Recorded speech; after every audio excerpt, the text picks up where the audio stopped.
in the kind of movies that I have done in the past, I like characters of that kind of like walk that fine line between doing the right thing and doing what needs to be done. And so I was attracted to that, and I immediately saw um, a character that was very similar to some of the characters played by Clint Eastwood in the 70s, where in a in a time and a place where the system breaks down, that character was able to bring justice in ways that other people were not able to do. So I felt like I hadn't seen that character in the superhero space, and that to me was very exciting.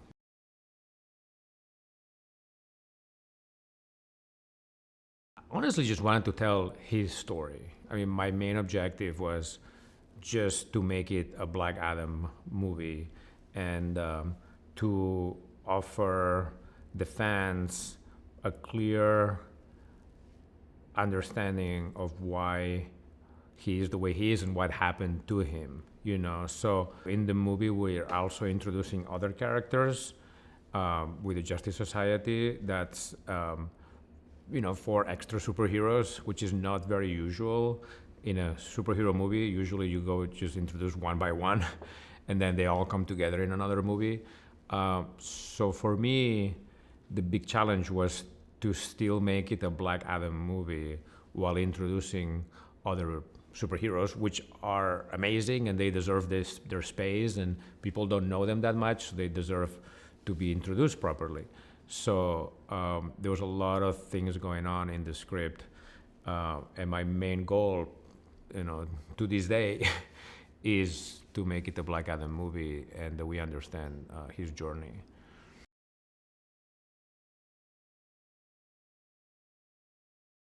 In Black Adam, he just has this extra layer of complexity, and I think that um, that really comes from the fact that he's been waiting for so long to play this role, and there's so much expectation that he just really prepares extra hard for the role and really thinks about what he's going to do.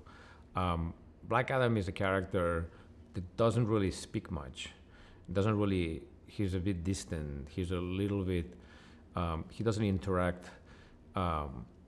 He's always kind of floating. He's comes in fast, leaves fast.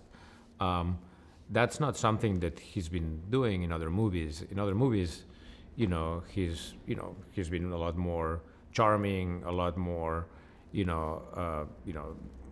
a lot more dialogue, intensive. So in this one, I think that he was very comfortable doing that and playing that side of him as well.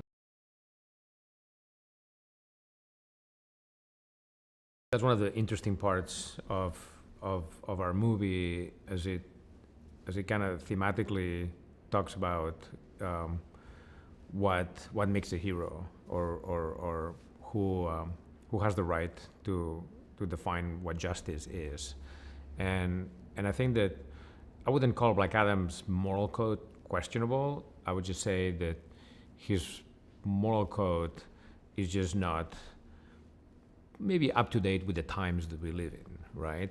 So, I mean, this is a guy that was born 5,000 years ago, where things were very different. So he's a no-nonsense kind of a guy that just does things his way for what he believes is right. And when he meets somebody like Hawkman, who has a very strict and very defined justice and moral code, they are kind of at odds with each other. But they're both, two sides of the same coin. And through the movie, in that argument, the audience is put in the position to understand both sides, and we never tell them like who's right or who's wrong. I think that in a complex world that we live in, you need both.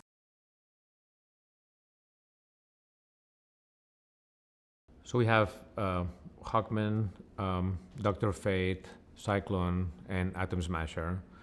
Hawkman and Dr. Fate are two of the oldest members of the JSA, founding members per se. And Cyclone and Atom Smasher, they're newer members, and they're almost like, in our movie, they're almost like new recruits. So it's the first time that they go out on a mission. And so in the team, you have the dynamic of the senior versus the new recruits, and they have to learn to work together.